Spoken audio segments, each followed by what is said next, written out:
Pakistani ranger আটক, ভারত পাকিস্তান সীমান্তের কিসের জন্য আগুন জ্বলছে? এই ভিডিওটিতে আপনার সব প্রশ্নের উত্তর জানাবো। অবশ্যই ভিডিওটি সম্পূর্ণ দেখার অনুরোধ রইল।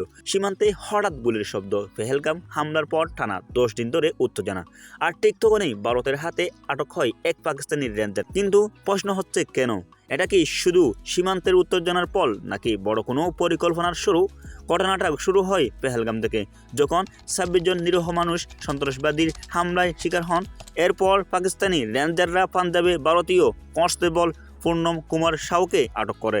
ভারত এর পাল্টা প্রতিক্রিয়া দেয়। রাজস্থানে তারা নিজেদের হাতে তুলে নেয় এক পাকিস্তানি রেঞ্জারকে। কিন্তু মনে রাখুন, এটা কোনো সাধারণ আটক নয়, এটি কূটনৈতিক চাপ তৈরির একটা স্ট্র্যাটেজি।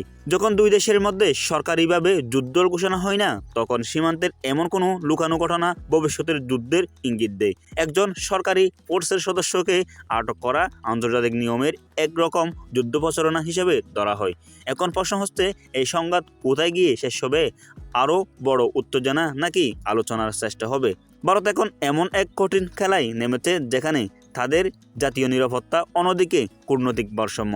একটিমাত্র ভুল সিদ্ধান্ত পুরো দক্ষিণ এশিয়ার জন্য বিপর্যয় বয়ে আনতে পারে। বর্তমান নিয়ন্ত্রণ রেখা বারবার টানা সংঘর্ষ চলছে, কিন্তু প্রতিদিন সীমান্তে গুলিও চলছে। পরিস্থিতি আরও জটিল হচ্ছে। কিন্তু বড় কথা হলো, কোন পক্ষ আগে শান্তির পথে হাঁটবে, আর কোন পক্ষ নিজেদের জনগণকে উত্তেজনায় ঠেলে দেবে।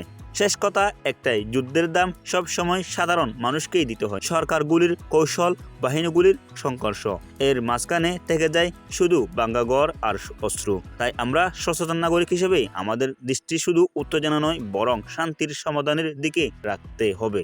তাহলে ভিডিওটি দেখে আপনার কেমন লাগলো অবশ্যই মতামতগুলো আমাদের কমেন্ট বক্সে জানাবেন, এবং আপনি যদি আমাদের চ্যানেলের প্রথম হয়ে থাকেন অবশ্যই আমাদের চ্যানেলটি সাবস্ক্রাইব করবেন, ফেসবুক পেজটি বেশি ফলো করবেন, লাইক কমেন্ট শেয়ার করবেন। দেখা হচ্ছে নেক্সট কোন ভিডিওতে। ততক্ষণ পর্যন্ত ভালো থাকবেন, সুস্থ থাকবেন, নিজের খেয়াল রাখবেন। আসসালামু আলাইকুম ওয়া রাহমাতুল্লাহি ওয়া বারাকাতুহু।